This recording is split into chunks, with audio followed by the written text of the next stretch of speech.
Good morning, everyone. Good morning, Sanjana. Good morning, Sana. Good morning, Soumya. Good morning. Good morning, Nikita. Good morning, Reshma. Good morning, Kashish. Good morning, Kamini. Good morning, Diksha. Good morning, Astha. Good morning, Kashish. Good morning, Ajay. Good morning, Tanu.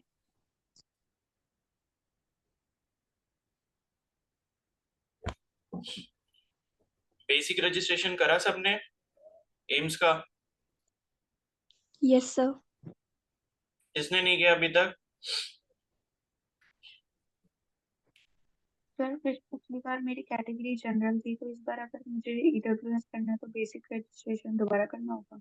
नहीं, दोबारा नहीं करना है। आपने जो basic registration किया है ना, वो एज इट इज रहेगा। आप आरयूसी कोड जनरेट कर लो नर्सिंग के लिए, जो भी कोर्स के लिए करना है। और उसके बाद जब आप फाइनल रजिस्ट्रेशन कर रहे होगे, तो जब आरयूसी कोड डाल के आप लॉग इन करोगे ना, जहाँ पे क्वालिफिकेशन डिटेल्स आपको डालनी है, 12th का रोल नंबर वगैरह, तो उससे पहले मतलब जो पेज खुलेगा, मतलब आरयूसी कोड डालते ही जो लॉग इन पेज खुलेगा, वहां पे कैटेगरी आप चेंज कर सकते हो।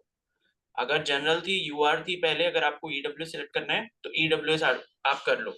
उसके बाद जब आप आगे प्रोसीड करोगे, तो प्रोसीड करने के बाद आपको 12th की डिटेल्स डालनी होगी। 12th का बोर्ड का रोल नंबर, कौन सा बोर्ड था, सीबीएसई था, उत्तराखंड था, यूपी बोर्ड था, जो भी था वो डालोगे।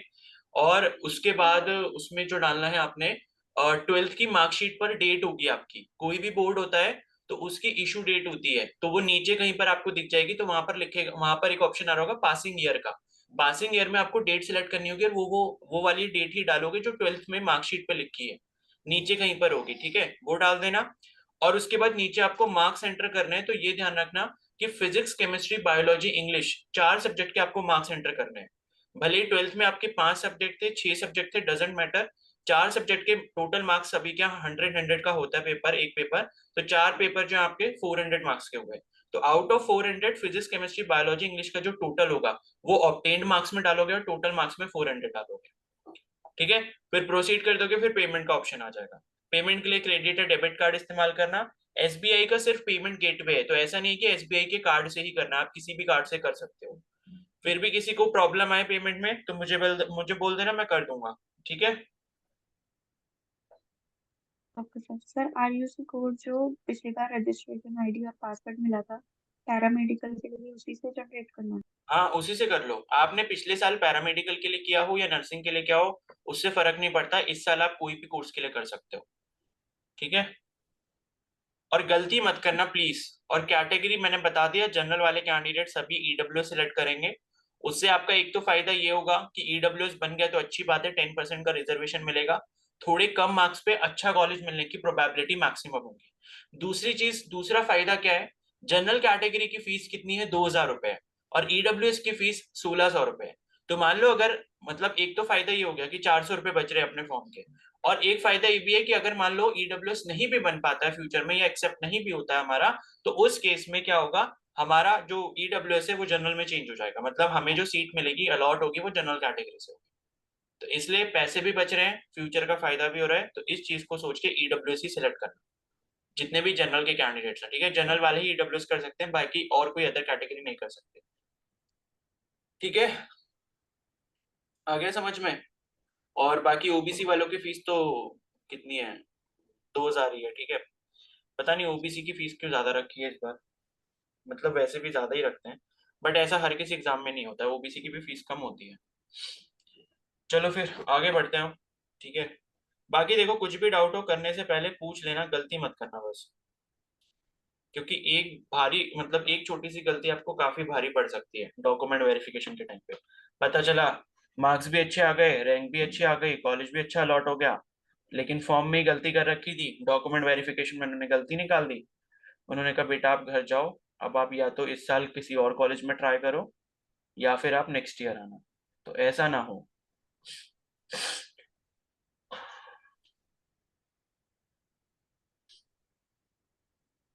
तो कल हमने जो है इवनिंग वाली क्लास में कंस्ट्रक्टिव और डिस्ट्रक्टिव इंटरफेरेंस पढ़ा था। ठीक है, तो वो मैंने आपको समझा दिया था। कंस्ट्रक्टिव में क्या होता है, दो वेव्स अगर होंगी, वो एक दूसरे को अप्रोच कर रही होंगी, तो क्या होगा, कि अगर उनके क्रेस्ट क्रेस्ट मिल रहे होंगे या ट्रफ ट्रफ मिल रहे होंगे एक साथ पे, अगर क्रेस्ट और क्रेस्ट मिल रहे होंगे और ट्रफ मिल रहे होंगे तो क्या होगा, कंस्ट्रक्टिव इंटरफेरेंस होगा। और क्या होगा कि क्रेस्ट ट्रफ के साथ मिल रहा होगा तो डिस्ट्रक्टिव होगा, या फिर दूसरे का क्रेस्ट जो है वो पहले वाले के ट्रफ के साथ मिल रहा है तब भी डिस्ट्रक्टिव होगा। तो ये कल हमने पढ़ लिया था, ठीक है। अब उसके बाद जो एक हमारा मोस्ट इंपॉर्टेंट टॉपिक है यहाँ पर, वो है स्टैंडिंग वेव।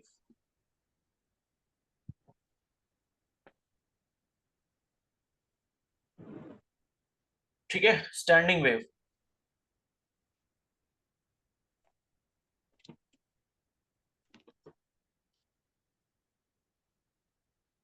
तो देखो आपको स्टैंडिंग वेव का मतलब क्या, स्टैंडिंग से समझ आता है कि लाइक कोई भी चीज खड़ी हुई है या रुकी हुई है, ऐसा आपको फील होगा, ठीक है।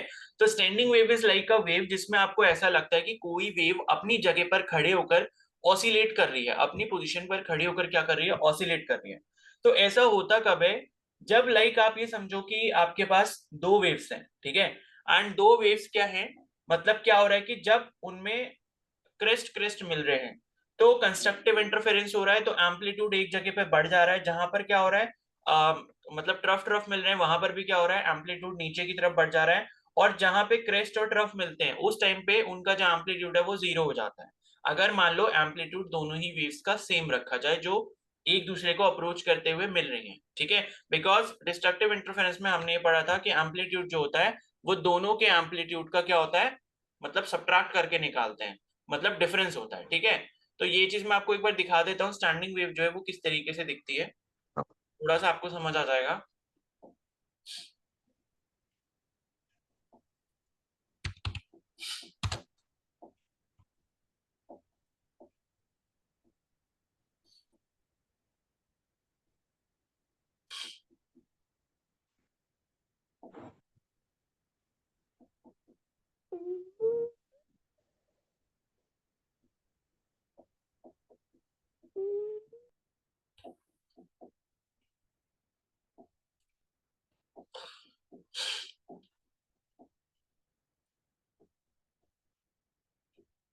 देखो वेव दिख रही है सभी को। Yes Yes. सर। ठीक है, तो अब देखो यहाँ पर हमने क्या करा, हमने दो ऐसी वेव ली जिसका एम्पलीट्यूड और वेवलेंथ को हमने क्या कर दिया, सेम कर दिया, ठीक है। ये चीज आपको क्या कहाँ पर दिख रही है, ये ऊपर जो रेड वाली वेव दिख रही है तो उसके आगे देखो क्या लिखा है, रेड की जो वेवलेंथ है वो कितनी है, 2.5 मीटर है। एंड रेड का जो एम्पलीट्यूड है वो 1 मीटर है। उसी तरीके से जो ब्लू वाली वेव आपको दिख रही है उसका जो वेवलेंथ है वो भी 2.5 है रेड वाली की तरह, और जो एम्पलीट्यूड है वो भी कितना है, 1 मीटर है, ठीक है। और ये क्या है, ऑपोजिट डायरेक्शन में मूव करती हुई अभी आपको दिखेंगी। तो क्या होगा, नीचे जो आपको वेव दिख रही है जो इन दोनों का क्या है, रिजल्टेंट बन रहा है, मतलब ये भी क्या है, ये भी एक तरीके का सुपर पोजिशन है। ये आप देख सकते हो ऊपर लिखा भी है super position of transverse wave, ठीक है। तो यहाँ पर भी वही सुपर पोजिशन का प्रिंसिपल यूज हो रहा है, लेकिन प्रिंसिपल को कुछ हम ऐसा यूज कर रहे हैं कि हमने दोनों वेव का एम्पलीट्यूड और वेवलेंथ को सेम कर दिया है, एंड उनको फिर क्या करवा रहे हैं, हम सुपर, उनका सुपर पोजिशन करवा रहे हैं या सुपर इम्पोज करवा रहे हैं, ठीक है। तब आप देखो वेव आपको कैसी दिखेगी, ये देखो।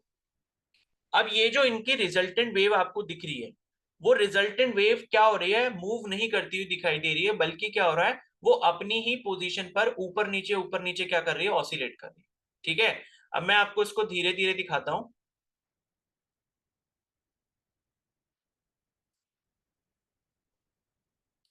ये देखो। अभी इस वाली पर्टिकुलर पोजीशन पे क्या आपको दोनों वेव के ट्रफ ट्रफ एक साथ दिख रहे हैं और क्रेस्ट क्रेस्ट एक साथ दिख रहे हैं, बताओ, सभी को दिख रहे हैं, सर। ठीक Yes, है। sir. अब क्या होगा, धीरे धीरे मैं इसको आगे बढ़ाता हूँ। अब धीरे धीरे जैसे जैसे आगे बढ़ रहा है तो क्या हो रहा है, ब्लू वाली वेव जो है वो आपकी राइट हैंड साइड को जा रही है, रेड वाली जो वेव है वो आपकी लेफ्ट हैंड साइड पे जा रही है। और आप देख रहे हो कि जो पहली जो रेड वाली वेव है, रेड वाली का जो ट्रफ आपको दिख रहा है वो ब्लू वाली के क्रेस्ट के साथ सुपर इम्पोज करेगा अभी। तो अब ये देखो धीरे धीरे पास आ रहा है, पास आ रहा है रेड वाली का ट्रफ और ब्लू वाली का क्रेस्ट। तो अब देखो इस पर्टिकुलर पोजिशन पे, इस पर्टिकुलर पोजीशन पे जो आपको रिजल्टेंट मिला इस वेव का, उसका एम्पलीट्यूड कितना हो गया, जीरो। जीरो हो गया, ठीक है, सभी को समझ आ रहा होगा। तो यहाँ पर क्या हो गया, 0 हो गया। अब मान लो इसको थोड़ा और आगे बढ़ाते हैं, तो अब धीरे धीरे क्या हो गया, देखो एम्पलीट्यूड बढ़ने लग गया, एम्पलीट्यूड बढ़ रहा है बढ़ रहा है बढ़ रहा है। एंड उसके बाद क्या है, जब क्रेस्ट क्रेस्ट साथ में आ जाएंगे, ठीक है, क्रेस्ट क्रेस्ट साथ में आ गए और ट्रफ ट्रफ साथ में आ गए, तो क्रेस्ट वाला एम्पलीट्यूड भी ऐड हो गया। एम्पलीट्यूड दोनों का अगर 1 मीटर था, तो रिजल्टेंट वेव का कितना हो जाएगा, बताओ।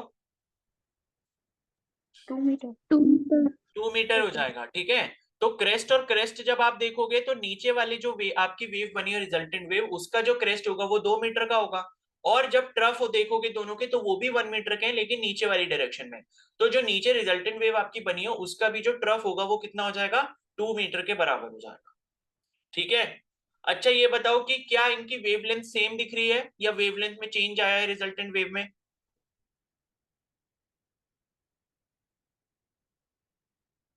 बताओ। तो वो तो सेम है। वेवलेंथ सेम दिख रही है, ठीक है। वेवलेंथ का मतलब क्या है, कोई भी दो कंसेक्यूटिव पॉइंट्स लेते हो अगर आप वेव के ऊपर, तो उसके बीच में आपको डिस्टेंस जो है सेम मिल रहा है। तो तीनों ही वेव्स में जो है वेवलेंथ आपको बराबर दिख रही है, यानी कि पहली वाली की अगर 2.5 थी, सेकंड वाली की 2.5 थी, तो रिजल्टेंट की भी हम ये कह सकते हैं कि 2.5 होगी, ठीक है। अब एक बार इसको देखते हैं कि सेम डायरेक्शन में अगर हम करते तो क्या होगा।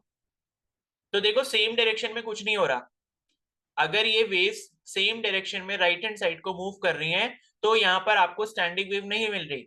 जो आपको रिजल्टेंट वेव मिली है, वो रिजल्टेंट वेव देख सकते हो, वो भी राइट हैंड साइड की तरफ जा रही है। आई बात समझ में, ठीक है। हाँ।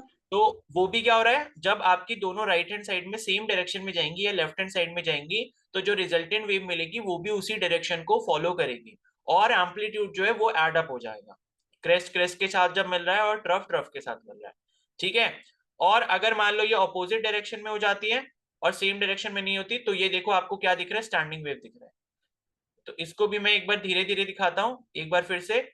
ये देखो, अभी इस वाली पोजीशन पे जब हम आएंगे, तो रेड वाली वेव का ट्रफ और ब्लू वाली का क्रेस्ट एक साथ मिल रहे हैं, तो नीचे देखो धीरे धीरे क्या हो रहा है, ये जो आपका नीचे बना है ना, यही क्या है, स्टैंडिंग वेव है। तो आप स्टैंडिंग वेव का डायग्राम देख लो नीचे कैसे आपको दिख रहा है। एक तो ब्लू वाली डॉटेड वेव दिख रही है, और एक रेड वाली डॉटेड वेव दिख रही है, ठीक है। और अभी इस पर्टिकुलर पोजीशन पे क्या हुआ है, रेड वाली का ट्रफ और ब्लू वाली का क्रेस्ट यहाँ पर मिला है। तो यहाँ पर आपको एक और इंपॉर्टेंट चीज देखनी है, वो क्या देखनी है मैं बताता हूँ, ठीक है। कुछ पॉइंट्स आपको देखने हैं, कौन से पॉइंट देखने हैं, देखो जिस पर्टिकुलर पॉइंट पे एम्पलीट्यूड 0 आपको दिख रहा है, ठीक है, जिस पर्टिकुलर पॉइंट पे आपको एम्पलीट्यूड 0 दिख रहा है, कहां पर, ये जो नीचे आपको स्टैंडिंग वेव दिख रही है, वो वाले पॉइंट को हम क्या कहते हैं, नोड कहते हैं, ठीक है। तो कहां कहां पर आपको 0 दिख रहा है, एक तो ये वाला पॉइंट हो गया, एक ये वाला पॉइंट हो गया, एक ये वाला पॉइंट हो गया, ये वाला हो गया, ये वाला हो गया, ये वाला हो गया, और ये वाला हो गया। ये सारे ऐसे पॉइंट्स हैं जहां पे वेव का जो एम्पलीट्यूड है वो क्या हो जा रहा है, 0 हो जा रहा है, ठीक है ना। और उसके बाद देखो क्या होगा,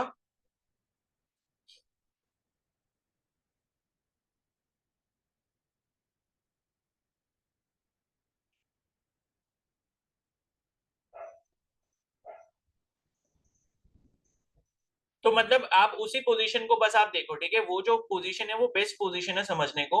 लाइक यही वाली जो पोजीशन है ना, जिस पर हमने अभी पहले देखा, देखो धीरे धीरे वो वाला पॉइंट आ रहा है जहां पे एम्पलीट्यूड क्या हो जा रहा है, आपका 0 हो जा रहा है, ठीक है।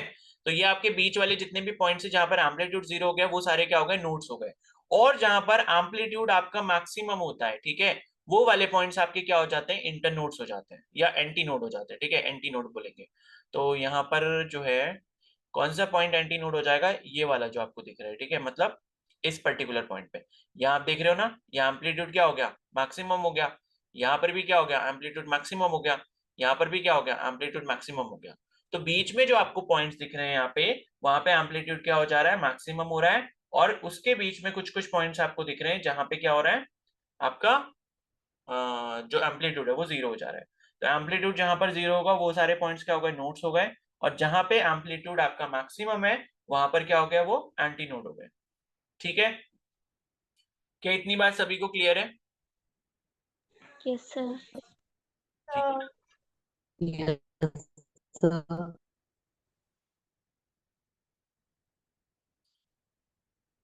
चलो, अब एक चीज मैं आपको यहीं पर थोड़ी सी क्लियर करता हूँ, हो सकता है आगे वो चीज आपको ना समझ आए फिगर बना के।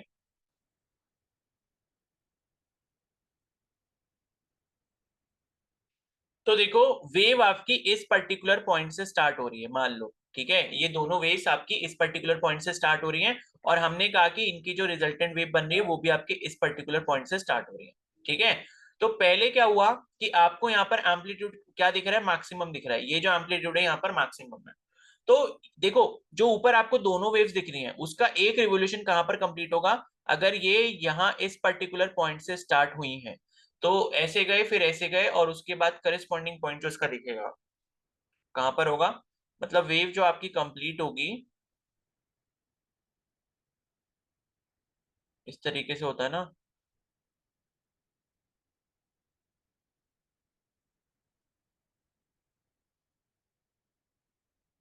चलो उसी में आ जाओ, ठीक है, वन नोट में आ जाओ, यहाँ नहीं इतना क्लियर हो रहा। वहीं पर मैं आपको एंटीन्यूड और वो बता दे रहा हूँ, ठीक है, उसका डिस्टेंस कितना होता है लैम्डा के टर्म्स में, ठीक है। तो अभी हमने देखा स्टैंडिंग वेव जो है वो क्या होती है, कि लाइक जब भी हम क्या कर रहे हैं, दो वेव्स को हम ऑपोजिट डायरेक्शन में with same amplitude and same wavelength हम मिला रहे हैं, तो उस पर्टिकुलर केस में क्या हो रहा है, हमारा स्टैंडिंग वेव बन रही है, ठीक है। एक सेकेंड,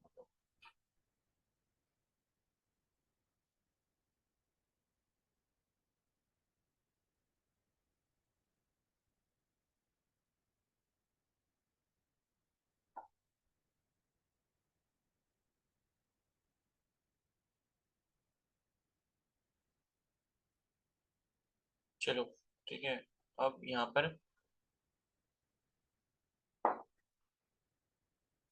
तो स्टैंडिंग वेव में लिख देता हूँ, यहाँ पर है क्या, when two waves with same wavelength and amplitude moves in opposite direction, ठीक है, they superimpose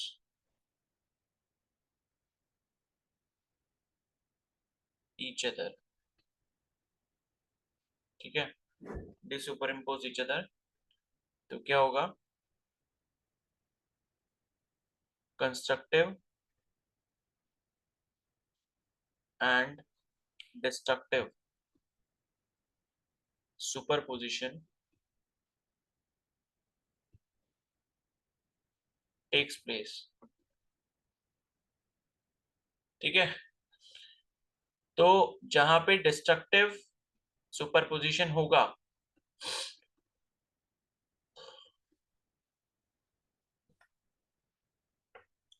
eight destructive superposition जो आपका रिजल्टेंट एम्पलीट्यूड हो जाएगा, ठीक है, ए रिजल्टेंट, ठीक है, ये आपका कितना आ रहा है, 0।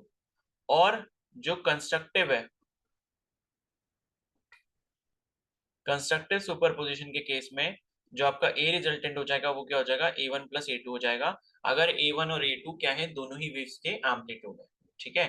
तो इतनी चीज हो गई। अब इसके बाद जो है हम स्टैंडिंग वेव एक बार डायग्राम भी देख लेते हैं, अभी जो हमने देखा था, ठीक है। तो डायग्राम कुछ ऐसा था कि मान लो हमारे पास एक वेव ऐसी है,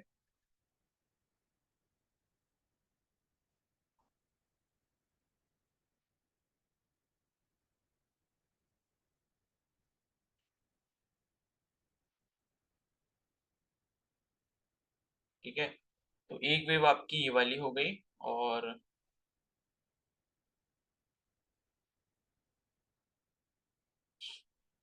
दूसरी वेव ये वाली हो गई। तो इस तरीके से मिली है कि पहली वाली का जो ट्रफ है वो दूसरे वाले के क्रेस्ट से मिल रहा है, ठीक है, समझ जाना, इतना अच्छे से बन नहीं पा रहा है पेन टेप पे, ठीक है। अब इनका जो रिजल्टेंट आउटपुट होगा, वो रिजल्टेंट आउटपुट क्या हो जाएगा, ये हो जाएगा, ठीक है। एक ऐसी वेव जिसका एम्पलीट्यूड क्या हो चुका है, 0 हो चुका है, ठीक है, तो अब क्या है यहाँ पर,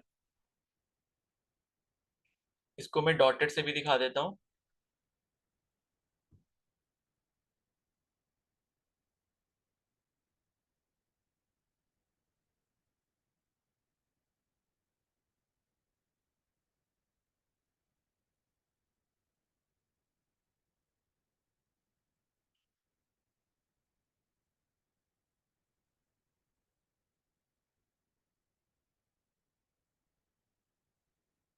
एक सेकंड रुको, हाँ वो डायग्राम देख रहा हूँ।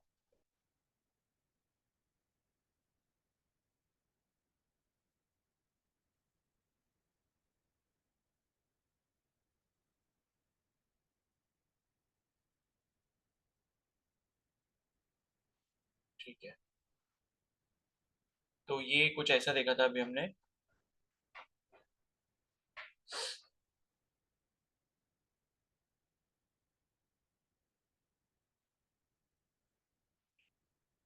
ये एक ऊपर से ग्रीन वाली थी,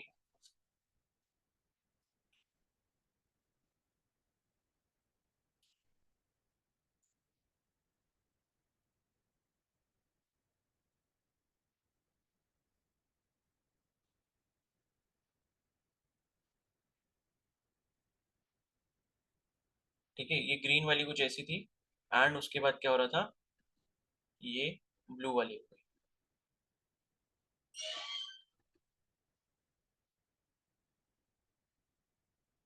ऐसे करके।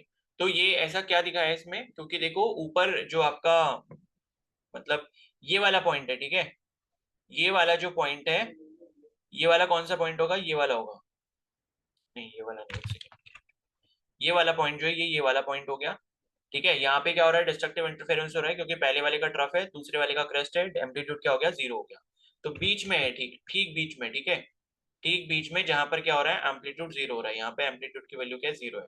उसी तरीके से ये वाला जो पॉइंट है, ये वाला आपका ये वाला पॉइंट हो गया, ठीक है, पीछे से वेव आ रही है, तो इस तरीके से जहां जहां पर ये आपका क्रेस्ट और ट्रफ एक साथ मिल रहे हैं, वहां पर एम्पलीट्यूड क्यों हो रहा है, जीरो हो रहा है। जीरो क्यों हो रहा है, क्योंकि दोनों का एम्पलीट्यूड सेम है, ए वन माइनस ए टू करोगे तो ए माइनस ए हो जाएगा, मतलब अगर दोनों की वैल्यू ए ले लेते तो ए वन माइनस ए टू क्या हो जाएगा, ए माइनस ए हो जाएगा, मतलब जीरो हो गया।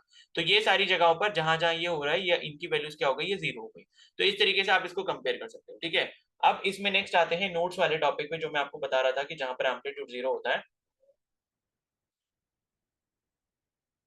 ठीक है। तो इसको कैसे देखेंगे, जैसे मान लो ये एक वेव थी आपकी ऊपर, ब्लू वाली,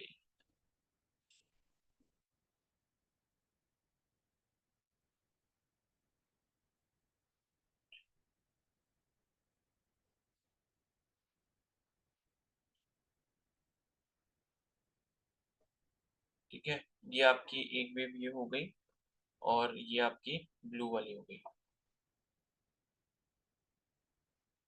इस तरीके से आप समझ लो कि लाइक ऐसा कुछ हुआ है यहाँ पे। और जो स्टैंडिंग वेव है, स्टैंडिंग वेव ये है, जो आपको स्ट्रेट लाइन दिख रही है, ये क्या हो गया, स्टैंडिंग वेव हो गई। तो स्टैंडिंग वेव पे क्या है, हमें ये वाला एक जो पॉइंट दिखा, ये वाला एक जो पॉइंट दिखा, और ये वाला पॉइंट भी यहीं पर है, ठीक है, मतलब इसको यहीं पर मान लो, वो फिगर ऐसा बन गया है। तो यहाँ पर क्या है, सब जगह पर एम्पलीट्यूड की वैल्यू क्या आ रही है, जीरो आ रही है, क्योंकि यहाँ पर क्या हुआ है, डिस्ट्रक्टिव इंटरफेरेंस हुआ है। तो यही सारे पॉइंट्स होंगे, क्या होंगे, नोड हो जाएंगे, ठीक है, ये नोड हो गया, ये नोड हो गया, ये वाला भी क्या हो गया, नोड हो गया, ठीक है। तो नोड का जो वो है, नोड क्या हुआ,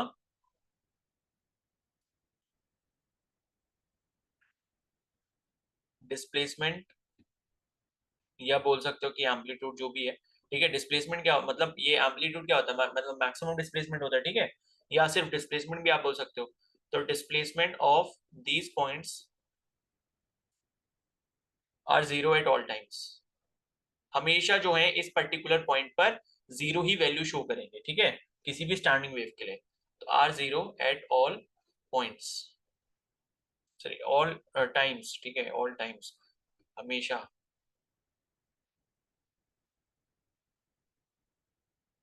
ठीक है। तो ये नोट्स हो गए। अब आपको एक चीज क्या समझनी है, ये जो एक स्टैंडिंग वेव बनी है, ठीक है, ये जो एक स्टैंडिंग वेव बनी है, इस स्टैंडिंग वेव में इसकी जो वेवलेंथ है, कंप्लीट वेवलेंथ, मतलब एक जो कंप्लीट रेवोल्यूशन हुआ है, वो यहां से लेके यहां तक हुआ है। ठीक है, कैसे आप ये समझ पा रहे हो? क्योंकि ग्रीन वाली जो वेव आप देख रहे हो, ग्रीन वाली वेव आपको ऐसे दिख रही है, तो ग्रीन वाली का एक चक्कर ऐसे कंप्लीट हो गया, और उसके बाद जो ब्लू वाली है, ब्लू वाली का एक चक्कर ऐसे कंप्लीट हो गया। तो स्टैंडिंग वेव का एक चक्कर यहां से लेके यहां तक ही तो कंप्लीट होगा। ठीक है, तो स्टैंडिंग वेव का एक चक्कर यहां से लेके यहां तक कंप्लीट हो गया। इसका मतलब है ये जो पूरी डिस्प्लेसमेंट है, मतलब ये जो स्टार्टिंग पॉइंट से लेके एंड पॉइंट तक मैंने जो ब्लैक वाली लाइन खींची है, ये मेरी क्या होगी? कंप्लीट एक वेवलेंथ होगी स्टैंडिंग वेव की, जिसको मैं लैम्डा कह सकता हूँ। तो ये जो लैम्डा है, ये क्या हो गया? स्टैंडिंग वेव की पूरी वेवलेंथ हो गई। ठीक है, उस पॉइंट से लेके इस पॉइंट तक। तो अगर मैं आपसे ये पूछूं कि दो कंसेक्यूटिव नोड्स के बीच में कितना वेवलेंथ है या कितना डिस्टेंस है वेवलेंथ के टर्म्स में, तो बताओ कितना होगा दो कंसेक्यूटिव नोड्स के बीच में? λ/2। λ/2 हो जाएगा। ठीक है, ये कॉमन लॉजिक है। λ/2 कैसे? मतलब इस वाले पॉइंट से और इस वाले पॉइंट तक का कितना हो जाएगा भाई? λ/2 हो जाएगा। उसी तरीके से ये जो सेकंड वाला पॉइंट है, यहां से लेके लास्ट वाले पॉइंट तक की कितना हो जाएगा? λ/2 हो जाएगा। ठीक है, तो अगर हम कभी भी कहते हैं कि भाई किसी भी दो कॉन्जिक्यूटिव नोड, कॉन्जिक्यूटिव मतलब एक के बाद एक जो है, या सक्सेसिव नोड्स आप बोल सकते हो, जो एक के बाद अगली आएगी, उन दोनों के बीच में यहाँ पर जो डिस्टेंस होता है वो कितना होता है? λ/2 होता है। ठीक है, तो हम ऐसा कह सकते हैं कि जो यहाँ पर पोजीशन ऑफ नोड होती है, पोजीशन ऑफ नोड, उसको आप रिप्रेजेंट कर सकते हो n λ/2 से। ठीक है, जहां पे n की वैल्यू आपकी जो है वो 0 से लेके, मतलब जहां पर n की वैल्यू क्या है? 0 1 2 3 4 इस तरीके से हो सकती है। मतलब आपको क्या निकालना है कि पहला नोड कहां पर आएगा। ठीक है, अगर आपको निकालना है कि पहला नोड कहां पर आएगा, n की वैल्यू क्या रख दो? 0 रख दो। ठीक है, तो n की वैल्यू अगर आप 0 रख दोगे तो आपको कहां मिल जाएगा? 0 पोजीशन पे। तो आप देख भी सकते हो जहां पर स्टैंडिंग वेव शुरू हुई है वहीं पर एम्पलीट्यूड 0 हो गया, और वहीं पर क्या है? हमें नोड मिल गया। उसके बाद दूसरा, अगर मैं कहूं कि दूसरा कहां पर होगा, तो दूसरे अगर आपको वैल्यू निकालनी तो उसके लिए आप n की वैल्यू 1 रख दोगे, और यहाँ पर अगर n की वैल्यू 1 रखोगे तो क्या हो जाएगा? λ/2 पोजीशन पे आपको क्या मिल जाएगा? नोड मिल जाएगा। तो आप देख सकते हो दूसरा नोड हमें कहां पे मिला? λ/2 पर मिला। ठीक है, तीसरा कहां पर मिलेगा बताओ जरा? तीसरे के लिए n की वैल्यू कितनी रखेंगे हम?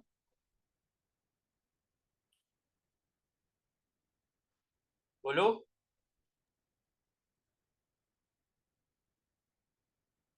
2। 2 रखेंगे ना। जब 0 रख ली, 1 रख ली, तो अब हम नेक्स्ट 2 रखेंगे। तो 2 जब इसमें रखेंगे तो 2 इंटू λ/2 हो जाएगा, तो 2 से 2 कैंसिल हो जाएगा, क्या मिला? लैम्डा मिला। तो इसके बाद आप देख सकते हो थर्ड वाला जो नोड मिला है वो यहाँ पर मिला है लैम्डा पे, लैम्डा वेवलेंथ पे, लैम्डा पोजीशन पे। ये फर्स्ट नोड था, ये सेकंड नोड था, ये थर्ड नोड था। उसी तरीके से अगर हमें फोर्थ नोड चाहिए होगा तो n की वैल्यू को हम क्या रखेंगे? 3 रखेंगे, तो पोजीशन हमको क्या मिल जाएगी? 3 λ/2 मिल जाएगी, एंड सो ऑन। ठीक है, सभी को क्लियर है ये? Yes yes sir. Yes sir. ठीक है, तो नोड्स की पोजीशन को आपने अच्छे से समझना है। अब नेक्स्ट आ जाते हैं एंटी नोड्स के ऊपर। ठीक है, एंटी नोड्स क्या है? तो एंटी नोड्स के लिए भी यहाँ पर सेम ही डायग्राम बनेगा। ठीक है, तो मैं यहाँ पर दोबारा डायग्राम बना देता हूँ, ये वाला जो था।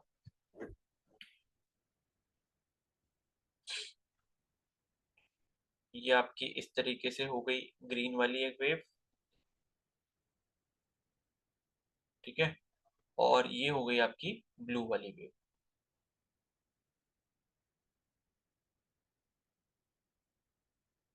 ठीक है, और इनके बीच से जो पास करेगी वो क्या हो जाएगी? इसकी स्टैंडिंग वेव हो जाएगी। तो ये क्या हो गई? स्टैंडिंग वेव हो गई। ठीक है, और ये जो ग्रीन वाली है इसको यहाँ पर लिख देता हूँ। ये जो ग्रीन वाली है वो क्या है? आपकी वेव 1 है, और जो ब्लू वाली है वो आपकी वेव 2 है। ठीक है, और इन्हीं के सुपर पोजिशन से हमें स्टैंडिंग वेव मिलती है जब एक का क्रेस्ट दूसरे का ट्रफ कोइंसाइड कर रहे हैं। ठीक है, तो स्टैंडिंग वेव मिल गई। तो अभी हमने नोड्स की पोजीशन तो देख ली थी भाई। नोड्स कहाँ कहाँ पर था? ये नोड हो गया, ये नोड हो गया, ये नोड हो गया। तो नोड वहां वहां पर होता है जहां पर एम्पलीट्यूड की वैल्यू क्या होती है? नेट एम्पलीट्यूड की वैल्यू या रिजल्टेंट एम्पलीट्यूड की वैल्यू 0 होती है। और एंटी नोड कहां पर होता है? जहां पर आपका जो एम्पलीट्यूड है वो क्या होता है? मैक्सिमम होता है। ठीक है, एंटी नोड्स वो वाले पॉइंट कहलाते हैं। तो यहाँ पर एम्पलीट्यूड की वैल्यू जो है मैक्सिमम कहां पर हो रही है? एक तो यहाँ पर हो रही है। ठीक है, यहां से यहां तक आप देखोगे तो ये मैक्सिमम एम्पलीट्यूड है इस स्टैंडिंग वेव का। उसी तरीके से दूसरा जो आपको मिलेगा यहाँ पर, वो यहाँ पर मिलेगा एंटी नोड वाला पॉइंट। तो ये क्या हो गया, एंटी नोड हो गया, एंटी नोड। ठीक है, ये भी क्या हो गया, एंटी नोड हो गया। ठीक है, तो अगर मैं अब आपसे पूछूं कि पहला एंटी नोड जो बना है वो कौन सी पोजीशन पे बना है अगर इसकी कंप्लीट वेवलेंथ लैम्डा है, बताओ, इतना तो बता देना आप। Lambda by 4। कितना, λ/4। λ/4 पे मिला है। ठीक है, कैसे आप ये पता कर सकते हो, अगर देखो इस स्टार्टिंग पॉइंट से लेके एंड पॉइंट तक जो हमने स्टैंडिंग वेव बनाई है, अगर ये पूरी लैम्डा है तो क्या आपको जो पहला एंटी नोड है वो 1/4 हिस्से पर दिख रहा है, यानी कि 1/4 पार्ट के ऊपर दिख रहा है। तो इसका मतलब स्टार्टिंग पोजीशन से अगर देखोगे, क्योंकि बीच वाला जो पॉइंट है यहाँ पर कितना हो गया, ये λ/2 हो गया। ठीक है, और λ/2 का आधा करोगे तो उसका बीच का पॉइंट मिल जाएगा जहां पे आपका पहला एंटी नोड बना है। ठीक है, तो ये वाला जो पॉइंट हो जाएगा कौन से उस पे पोजीशन पे हो गया, λ/4 पे होगा। और सेकंड वाला कहां पर मिलेगा बताओ, सेकंड वाला,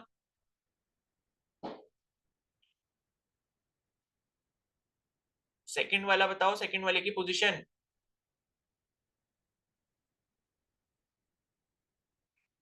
3 λ/2। कितना, सर λ/2। λ/2 कैसे हो जाएगा भाई, λ/2 तो ये पोजीशन है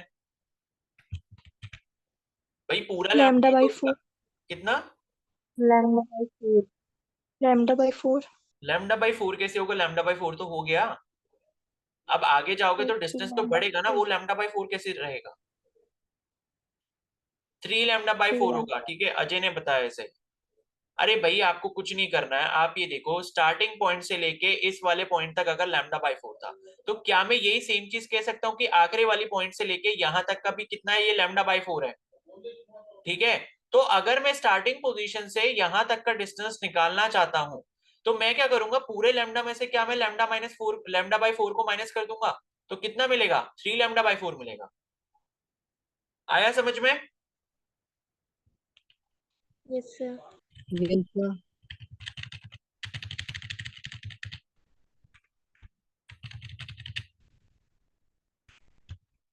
ठीक है ना। तो ये चीज आपको क्लियर रखनी है भाई, ये तो मैंने कल भी बताया था आपको ये कैसे करना होता है जब आप फेज डिफरेंस कैलकुलेट कर रहे थे। ये चीज आप क्यों नहीं समझ पा रहे हो, बस लैम्डा के छोटे छोटे टुकड़े कर दो। लैम्डा था, फिर उसका आधा कहां पर आएगा, आधा यहाँ पर आएगा, आधा कितना हो जाएगा यहाँ पर, λ/2 हो जाएगा। अब ये लास्ट वाली पोजीशन है पूरी लैम्डा, और ये λ/2 है, तो मतलब यहां से लेके यहां तक का जो डिस्टेंस है वो भी λ/2 होगा, और λ/2 के बीच में ये वाला पॉइंट है, तो क्या हो जाएगा, ये λ/4 हो जाएगा। तो आखिरी से अगर λ/4 है तो पूरे लैम्डा में से अगर λ/4 को माइनस कर दोगे तो आपको 3 λ/4 मिल जाएगा स्टार्टिंग पोजीशन से। ठीक है, बस आप ये समझो कि एक लैम्डा को आप 4 टुकड़ों में अगर डिवाइड कर रहे हो तो वो λ/4 λ/4 λ/4 λ/4 होगा। तो अगर आप तीसरे टुकड़े पे पहुंचते हो तो 3 टुकड़े हो जाएंगे आपके पास λ/4 के, तो इसका मतलब वो डिस्टेंस कितना हो गया, स्टार्टिंग पोजीशन से 3 λ/4 हो गया। ठीक है, कैसे करा मैंने, यहां से लेके यहां तक कितना है λ/4, यहां से लेके यहां तक कितना λ/4, यहां से लेके यहां तक कितना λ/4, और यहां से लेके यहां तक कितना λ/4। तो जिस भी पर्टिकुलर पोजीशन पर आप पहुंचोगे उतने λ/4 को आप ऐड अप कर लो, आपको उसकी पोजीशन मिल जाएगी। ठीक है, अब तो डाउट नहीं रहेगा किसी को। No sir. ठीक है ना, नो तो सर। अब जो है हमें सेकंड वाला जो यहाँ पर मिला है एंटी नोड, वो कहां पर मिला है, 3 λ/4 पर मिला है। ठीक है, इसी तरीके से आगे भी हमें मिलते जाएंगे अगर ये स्टैंडिंग वेव कंटिन्यू करती है। तो अगर हमें इसकी पोजीशन निकालनी है, ठीक है, पोजीशन जैसे अभी हमने ऊपर बात करी थी, ऊपर के लिए हमने जो बात करी थी वो कितनी थी, n λ/2 था, जहां पे n की वैल्यू आपकी 0 से स्टार्ट होती है। अगर यहाँ पर हम पोजीशन ऑफ एंटी नोड निकालें तो इसके लिए आप एक सिंपल सा रिलेशन इस्तेमाल कर सकते हो, 2n+1 λ/4। ठीक है, तो n की वैल्यू जो क्या हो जाएगी, 0 1 2 3 4 एंड सो ऑन। तो अगर मेरे को फर्स्ट वाली यहाँ पर निकालनी है, फर्स्ट वाली वैल्यू निकालनी है एंटी नोड की, कितने लैम्डा पर आएगा या कितने डिस्टेंस पर आएगा, कितने डिस्प्लेसमेंट पर आएगा, तो n की वैल्यू अगर मैं 0 रखता हूं तो 2 इंटू 0 0 हो गया, 0+1 कितना होता है, 1 होता है, और 1 इंटू λ/4 कितना हो जाएगा, λ/4 हो जाएगा। तो ये मेरे को मिल गया। ठीक है, अब बताओ सेकेंड वाली पोजीशन पे क्या होगा, n की वैल्यू 1 हो जाएगी। तो सेकंड मेरे को अगर एंटी नोड निकालना है तो एन की वैल्यू क्या रखूंगा मैं 1 रखूंगा। तो 2 इंटू 1 कितना होता है 2 होता है, 2 प्लस 1 कितना होगा 3 होगा, 3 इंटू लैम्डा बाई 4 कितना होगा 3 लैम्डा बाई 4 होगा। अब मुझे बताओ नेक्स्ट वाला किस पर आएगा, नेक्स्ट वाला कितने डिस्टेंस पर आएगा एंटी नोड, बताओ कैलकुलेट 2 करके। कितना 5 lambda by 4 5 लैम्डा बाई 4। ठीक है, क्योंकि अब नेक्स्ट क्या करोगे आप 2 रखोगे एन की जगह पे, तो 2 टू जब 4 प्लस 1 कितना हो जाएगा 5 हो जाएगा, और 5 into lambda by 4 is 5 lambda by 4। इसी तरीके से नेक्स्ट क्या आएगा 7 लैम्डा बाई 4 आएगा। तो एक आपको यहाँ पर क्या दिख रहा होगा, एक आपको ना लाइक सीक्वेंस दिख रहा है कि यहाँ पर जो है लैम्डा बाई 4 है, फिर 3 लैम्डा बाई 4 है, फिर 5 लैम्डा बाई 4 है और 7 लैम्डा बाई 4 है। इसका मतलब लैम्डा बाई 4 को ऑड नंबर से मल्टीप्लाई करते जाओगे 1 3 5 7 9 11 13 15 17 इस तरीके से, तो आपको हर पोजीशन पे एंटी नोड्स मिलते जाएंगे। ठीक है, और यहाँ पर जो ऊपर आपने देखा था जो कि पोजीशन ऑफ नोड्स के बारे में देखा था, तो यहाँ पर अगर आप 0 से स्टार्ट करते हो तो लाइक आपको जो है यहाँ पर क्या होगा 0 पर मिला, फिर लैम्डा बाई 2 पर मिला, फिर लैम्डा पर मिला, यानी कि हर लैम्डा बाई 2 के डिस्टेंस पे आपको जो है यहाँ पर नोड मिलता है। ठीक है, तो दोनों की पोजीशन क्लियर हो गई सभी को। yes Yes, sir sir, yes sir ठीक है, अब मैं ये पूछ रहा हूं आपसे, इन दोनों को कंपेयर करो एक बार। ठीक है, इन दोनों को कंपेयर करो।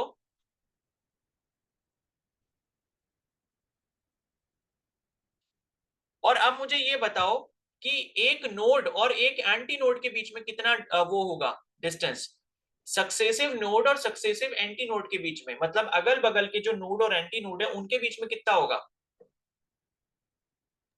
3 lambda by 4 3 lambda by 4। sir, half lambda by 4. Half, half कैसे आ जाएगा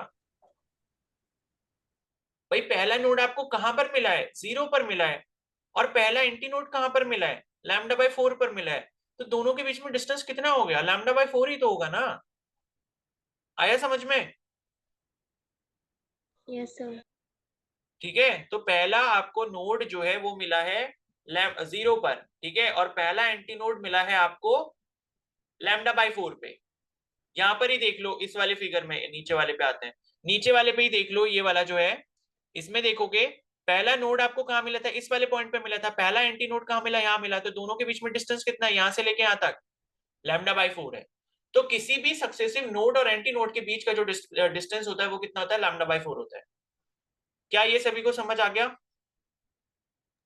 yes sir Yes, sir. ठीक है, तो अब तीन चीजें याद रखना कि दो सक्सेसिव नोड के बीच में कितना होता है, पोजीशन कैसे निकाल सकते हो, और anti node successive anti node के बीच में कितना डिस्टेंस होता है, एंटी नोड की पोजीशन कैसे निकाल सकते हो, और एक नोड और एक एंटी नोड जो है सक्सेसिव वाले या कॉन्जिक्यूटिव वाले, तो उनके बीच में कितना डिस्टेंस होता है, ये चीज आपको ध्यान रखनी है। ठीक है, बस यही कॉन्सेप्ट है, तो अब कंफ्यूज मत होना इसमें। ठीक है, चाहो तो इसको एक बार और देख लेना। ठीक है ना, चलो फिर अब यहीं पर खत्म करते हैं। ठीक है, अब शाम को इसको कंटिन्यू करेंगे आगे। ठीक है, शाम को कंटिन्यू करेंगे इसको।